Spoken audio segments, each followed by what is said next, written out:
ऊपर विचार करेंगे हम।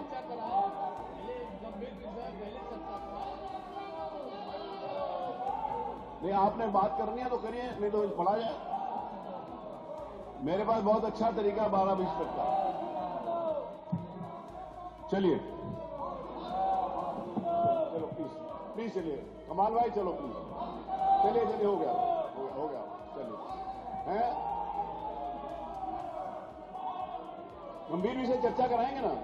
नहीं, अगर गंभीर विषय है तो आप चर्चा चाहते हैं, आप नियम 56 के अंतर्गत अपनी बात कहिएगा ना जब आएगा तो।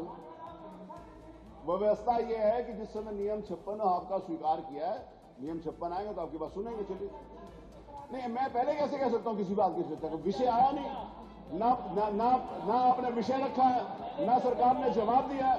दोनों तरफ से जब तक नहीं आया तब तक मैं चर्चा कैसे मान सकता हूं? नहीं, आई एम सॉरी, मैं नहीं मानूंगा। आप अपनी बात रखिए, सरकार का पक्ष आएगा उसके बाद विचार करेंगे ना। ऐसे कहां से होता है कि चर्चा